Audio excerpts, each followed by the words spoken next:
No dia 22 de agosto de 42, após ter seus navios mercantes torpedeados, o Brasil declarava guerra à Alemanha e à Itália. A declaração foi uma resposta do então presidente Getúlio Vargas à pressão popular. Os ataques do eixo às embarcações brasileiras tiveram início no ano anterior, mas em agosto de 42, mais de 600 brasileiros morreram nos 5 navios torpedeados pelo submarino alemão U-507. É sobre esse ano que vamos falar no vídeo de hoje.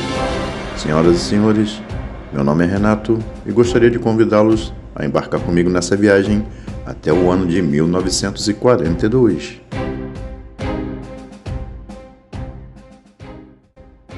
Antes dos ataques, a Alemanha havia sido um importante parceiro comercial para o Brasil, e muitos militares membros do governo, incluindo o próprio Getúlio Vargas, eram simpáticos à Alemanha nazista e à ideologia fascista da Itália.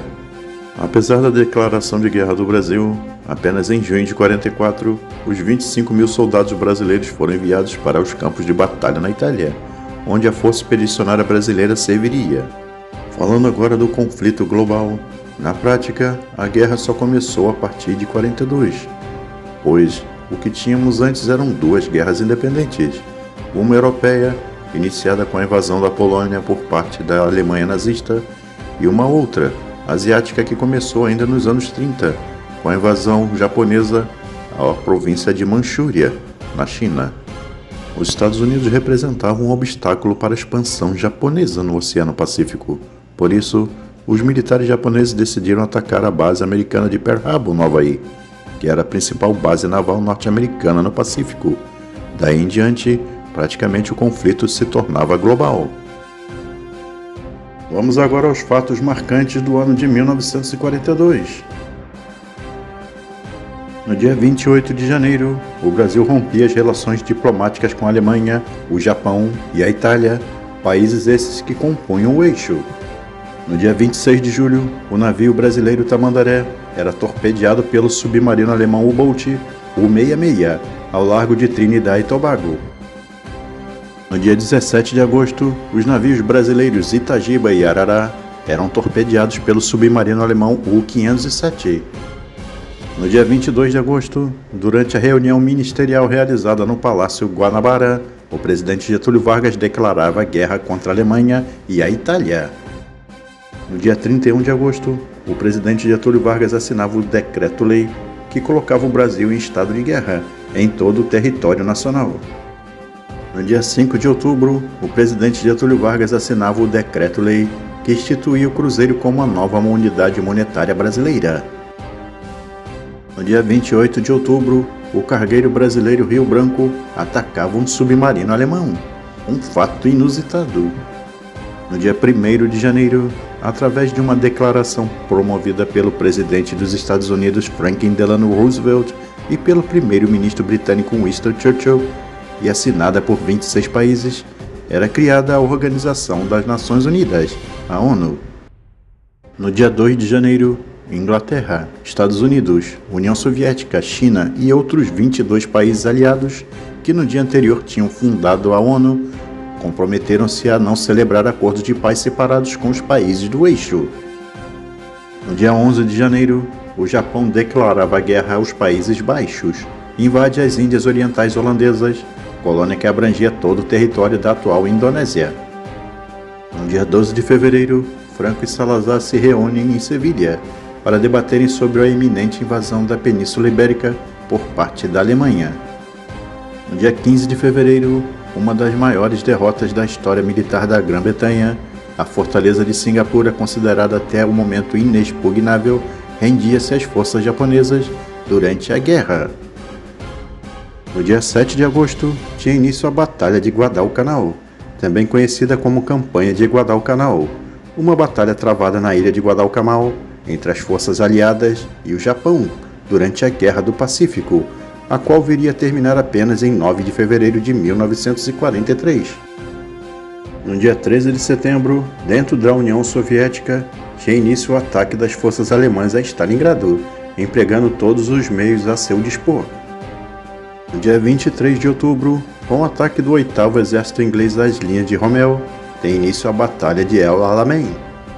No dia 2 de dezembro, Enrico Fermi e sua equipe conseguiram controlar a energia atômica, realizando uma reação em cadeia numa pilha de urânio, por eles construída, utilizando o grafite como moderador, dando assim origem à energia atômica. Vamos falar agora sobre os veículos empregados na Segunda Guerra Mundial. De 1942 até 1945, a GM, assim como outras fabricantes, foi submetida ao comando militar e passou a montar veículos bélicos. A rápida expansão da produção e das vendas levou a General Motors do Brasil a adquirir uma vasta área em São Caetano do Sul, considerada na época como um subúrbio longínquo em relação à capital paulista. Com a criação da Força Expedicionária Brasileira, as indústrias daqui também tiveram suas atenções voltadas às necessidades da guerra e ficaram sob controle governamental. Foram produzidos para as Forças Armadas Brasileiras caminhões para transporte de tropas e materiais, reboques de 2 rodas e unidades de cozinha de campanha, além de recipientes para transporte de gasolina e outros materiais. A empresa fabricou ainda itens que jamais imaginou sair de suas dependências, como poltronas de vagões, molas de locomotivas e aparelhos de gasogênio para carros e caminhões. Após este conturbado período, a economia brasileira desenvolvia-se a passos largos. Nunca se registrara na história da General Motors do Brasil uma produção tão grande de carros e caminhões e geladeiras.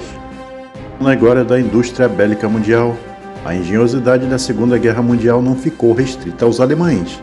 Em 1939, ingleses e franceses possuíam certos tipos de veículos tão bons quanto os germânicos, mas sua evolução foi mais lenta e, para piorar, seu uso foi prejudicado pelas táticas obsoletas frente à Blitzkrieg.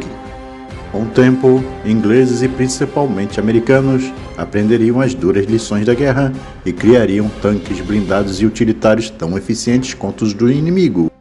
Os soviéticos, por outro lado, desde o início assustaram o mundo com a qualidade de suas máquinas. Quando a produção em massa superou os recursos limitados dos nazistas, o destino do conflito tornou-se uma questão de tempo. Fruto de uma pré-produção, dividida entre 3 fabricantes, Bantam, Willys e Ford, o veículo 4x4 provou-se robusto e versátil, capaz de encarar qualquer terreno. Mais de 640 mil unidades do Jeep Willys foram fabricados até 1945, número 12 vezes maior que o do Kampfwagen alemão. Outros veículos tracionados foram bastante empregados pelos aliados, como o Bedford britânico e os Dodge GMC americanos, mas nenhum deles vive até hoje em rides mundo afora e ainda mantém um filho legítimo, o Jeep Wrangler. A ideia por trás desse veículo era obter uma mula de carga simples e versátil sobre esteiras, com blindagem leve e cabine aberta, capaz de transportar uma equipe de soldados apoiados por uma metralhadora Bren, daí o nome mais comum utilizado, Bren Carrier. Com cerca de 4 toneladas e um motor Ford V8, foi utilizado extensivamente por britânicos e outros aliados, que depois o equiparam com morteiros, lança-chamas, canhões sem recuo e rifles antitanque. Além disso, podia rebocar canhões de artilharia no campo de batalha. Mais de 100 mil unidades foram produzidas, o que transforma no veículo blindado fabricado em maior quantidade na história. No limiar da Segunda Guerra na Europa, em 1940, a França possuía uma grande variedade de tanques. O melhor deles era o Somme AS-35, um veículo com boa blindagem, relativamente ágil e com um canhão de 47 mm capaz de bater quase todos os Panzer alemães. Durante a invasão alemã, as qualidades do Somme acabariam prejudicadas pelas táticas obsoletas do exército francês, que preferia espalhar seus tanques em grupo pequeno para apoiar a infantaria. Uma blindagem comumente espessa para a época, o Matilda II deu trabalho aos alemães na Europa em 1940, mesmo em quantidades ínfimas. Quando a Itália atacou as possessões britânicas na África, seu domínio no campo de batalha gerou o apelido de Rainha do Deserto. O equilíbrio só seria restaurado quando o Afrika Korps alemão entrou na luta em auxílio a Mussolini. No início, os americanos estavam bem atrás dos alemães, soviéticos e ingleses no desenvolvimento de blindados.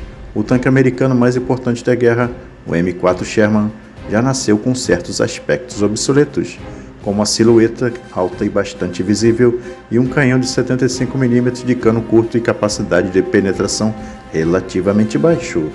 Versões com maior poder de fogo surgiram a partir de 44, assim como variantes equipadas com canhões de assalto, os Hot Risers, lança-chamas, lança-pontes e caça-minas.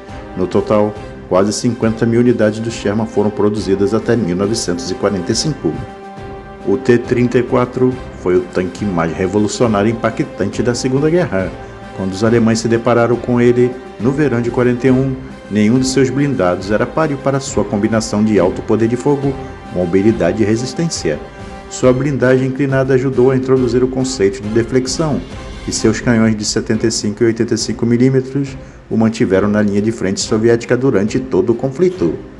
Mesmo com deficiências, como o espaço interno minúsculo e a transmissão frágil, o T-34 forçou os alemães a desenvolverem o Panther e o Tiger em regime de urgência. Ambos apresentariam inúmeros problemas ao serem colocados em combate de forma prematura. Então é isso, pessoal. Gostaríamos de agradecer aos gentis amigos por terem assistido até aqui nosso vídeo. Lembrando, se ainda não curtiu, não esqueça de deixar seu like. Se ainda não for inscrito em nosso canal, se inscreva. E até o próximo vídeo, pessoal.